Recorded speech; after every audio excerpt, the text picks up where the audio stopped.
Nothing is softer or more flexible than water, yet nothing can resist it. Water is the driving force of all nature. According to statistics, world oceans cover about 3/4 of the Earth's surface. However, the fresh water constitutes a very small proportion of this enormous quantity. Only 2.7% of the total water available on the Earth is fresh water. The crisis about water resources development and management thus arises because most of the water is not available for use. The importance of water has been recognized and greater emphasis is being laid on its economic use and better management. To know more about water conservation, water management and water security, we had a conversation with Additional Secretary and Mission Director of National Water Mission, Mr. G. Asok Kumar from Ministry of Jal Shakti. Water is required for everybody, for all living beings, including plants, animals, human beings. We require water. It is one of the basic necessity, and also water is one of the major input for many industries, as well as for a very, very crucial role in agriculture. So water is very important for the economy, for the very basic living of any life on earth.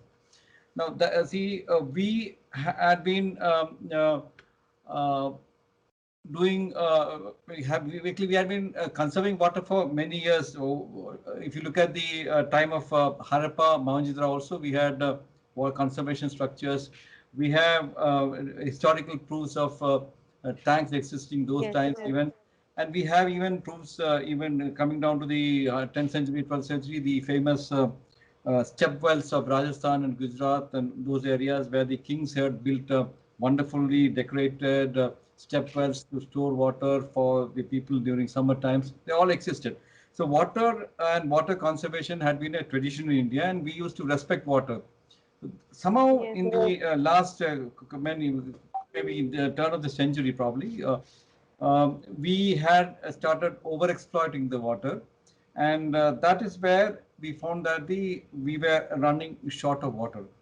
There was, if you look at it in a very dispassionate manner, we are not a water scarce country. It is a water. So it's not a. It is a water. So it's we are not a water deficit country. We are a water scarce country. What does it mean? It means that there is sufficient water available in the country if we properly manage it. So the key word here is the water management. Now, I'll tell you the statistics. India gets about 1100 millimeter rainfall, much more compared to countries like Israel and all, which gets about 500, 600 mm rainfall. So our per capita, our availability of rainfall in the country is on an average 1100 mm, and of course it has a spatial variation. See, you have maybe 100 to 200 mm rainfall in the western side of Rajasthan desert area, and we have 3000 to 3300 mm rainfall in Andamans and eastern parts and southern parts like Kerala and all.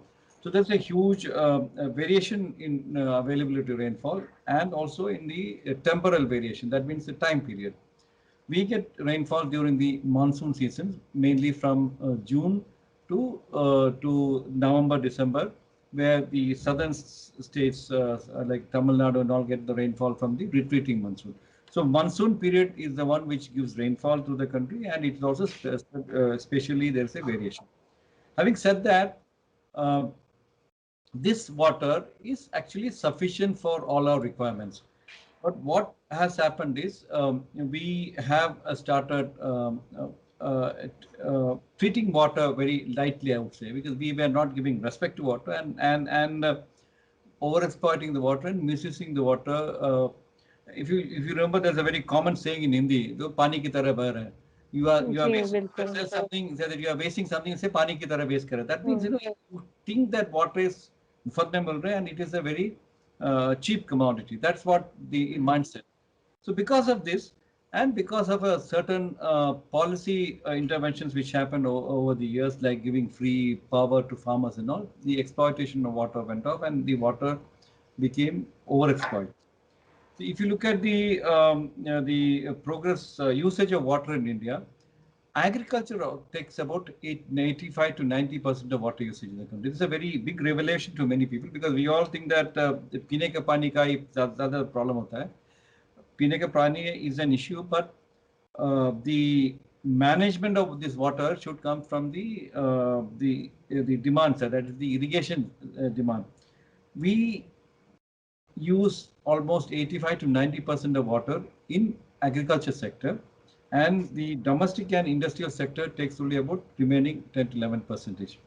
So if you can save water in agriculture to extent of maybe even to extent of 10%, we will get almost the same water which is required for feeding the entire nation. So that much water is available if you save 10% in agriculture. So that's where the importance of better regulation of water in agriculture sector. So that's the demand side management of it.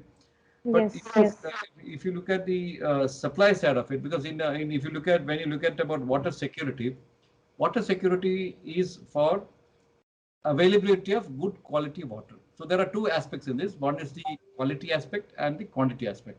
Now let us start with the quantity aspect first.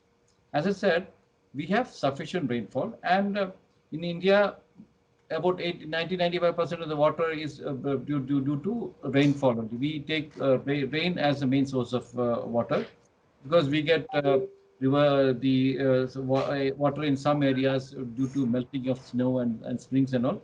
But rains are the main source of water, and also the groundwater. Groundwater again is a deposit of rain water in the ground and aquifers over a time. So we are exploiting that. So basically, if you look at it, the rain is the main source of water, and we let most of the rainwater go waste without actually storing it. So storage capacity of our of water in India is very low. Now, what are the main storage areas? We have about 5,400 major dams in the country, which is stores water on the surface. We have probably lakhs of small, medium and minor irrigation tanks and small ponds and all these things. But still, a large volume of water goes off as runoff to rivers and then to the sea. So and what does it? How does it affect it? You see, because of the climate change in the last many years, last quarter of century or something, we have found that the intensity of rainfall has increased. So what used to fall in about 4 months to 5 months of time is now falling in much shorter days. So what I'm trying to say is we have the same quantity of water available, quantity of rain available, but it is falling in shorter time. And because of that, large volume of water comes in, and since we are not prepared to store so much of water, most of this water gets wasted and is lost. And after 6 months, or when the summer starts, since we have not stored much water and since we don't have much water in the underground, we face the music of having very little water for drinking, and we start tankers and all these things. So it is a cycle of floods and destruction due to lot of water during the rainy season and some monsoon, and then drought and running for water, running helter-skelter water during the summer season. To connect this is the campaign which Honorable Prime Minister has started recently on the World Water Day on March 22nd. The campaign with the name Catch the Rain Where It Falls When It Falls. To catch the rain where it falls when it falls is to nudge the people to store water where it falls. So it is How it can actually benefit the local people? see it benefits immensely the local people.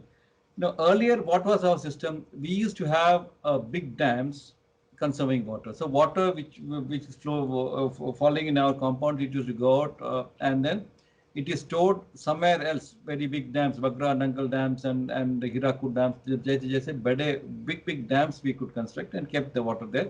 And then that water was brought back to us through irrigation channels for irrigation, and also many places for drinking water purposes also. Now, this campaign, the Catch the Rain campaign, is a very interesting campaign because it is actually nudging people to go for decentralized storage of water. What it means, घर का पानी घर में, खेत का पानी खेत में, गांव का पानी गांव में, which means that you don't let water to flow to the big dam, and get collected in a big dam. Instead of that, you start storing the water in your place. This has multiple effects. One, if you look at it, if you store the water in your own compound, in your own area, in your own village, the soil moisture increases considerably. Soil moisture is very, very important for agriculture. It makes the soil live, vibrant with organic growth. The nami, जो बोलते हैं ना, that will increase in the soil. Second, if you let the water percolate down in your own area, your water table will increase. Now, the major complaint these days is the falling of water table because of overexploitation. In many of the areas of the country, we have shifted from normal irrigation to ground irrigation. So if you look at the exploitation of groundwater, India is the largest exploit rate of groundwater. Almost 50 billion cubic meter of water is extracted from the ground, which is much more than the combined extraction of groundwater by US, China, and Mexico. So that's the volume of water we extract from the ground. But unfortunately, we don't put back or replenish the water we take. The more you draw from the groundwater, from the under aquifer below, the water table goes down. So the Catch the Rain campaign, which is launched by the Honorable PM, is trying to reverse this process and try to put the part water to the ground so that the water table increases. So one I said the important advantage is the increase in the soil moisture, making the soil more organic, more lively, with a lot of biodiversity coming up. It also increases the vegetation. It increases the water table. Now, if you increase the water table, what are the other associate advantages? It will reduce your pumping costs. You have otherwise you have to put higher power motors when the water table goes down. When the water table comes up, you require lesser power motors. Your energy requirement also would be much less. You require less electricity or less diesel to pump out the water. So this in a way affects the energy security of the country, because if you look at it, nearly 25% of the energy is actually used in for pumping up the water in the country. So that is one very important aspect of it. And a very interesting side effect is the reduction in flooding. So how does flood occur? Flood occur because water which is falling in your compound and all these things, instead of going down to the earth and sinking into the earth, it comes out to the roads and goes to the low-lying areas. Low-lying area gets flooded and damages the houses. So we are looking at making, as I said, it will help in these 3 points. Now, what are the things we are doing for this? If you're talking in a very simple language, we are trying to create natural water harvesting or structures of water containers. Normally क्या होता है, when बारिश comes, you run around to take the bucket to store the water. So instead of that, the Jal Shakti Abhiyan Catch the Rain campaign launched by the Honorable Prime Minister is to make people or nudge the people to be ready with vacant or empty buckets to collect the rainwater and store it. So how can we do that? See, there are a lot of water bodies in the country. There are a lot of tanks, there are lakes, which many of them have been encroached, which they have been, many of them have been dumped with debris, and also volume has come down. So one of the first tasks which we are asking all the people to do is, all the stakeholders is doing it, is to enumerate the water bodies. What are the lakes that are available? What are the ponds that are available? What are the tanks which are available in your area? And mark it. Then mark its boundaries, because many areas would have been encroached upon. So mark your boundaries and try to desilt, because many of the places we have dumped debris and all this, the volume has gone down. So we increase the volume by desilting it. We remove the encroachments which are in these water bodies so that the water can be stored there. We also remove the encroachments on the canals and channels which bring water to the water body. If this is done, The water which is coming up from when the rain comes, we can store this water here. Another important thing is the going for a rooftop rainwater harvesting structures. Now, most of the buildings, in the country, do not have adequate potential to store the rainwater falling on the roof. So, what we are telling is, particularly focusing on government institutions like schools, Anganwadi centers, the PSCs, then government office buildings, because they have to be a role model for the private buildings, and all the private institutions, colleges, schools, private technical institutions, private education institutions, all of them can be nudged to take to make rainwater harvesting structures, rooftop rainwater harvesting structures, collect the water, and bringing them to the ground and store it in the ground below and an aquifer. So that will also increase the water table. So using rooftop rainwater harvesting structures, reviving the ponds and desilting the ponds and desilting the tanks. There are, as I said, traditional water bodies like step wells, bavis, and bores all were there. So and religious temples. Most of India, a lot of temples have there. Almost all the temples have tanks associated. So religious ponds, all these can be revived and kept ready to collect the water. You just heard Mission Director of National Water Mission discussing the need for water conservation and how an individual at their level can help in water conservation. We should not underestimate water management because we surely have a responsibility to leave our future generations a planet that is healthy and habitable by all species. We will be back with more information. Thanks for watching.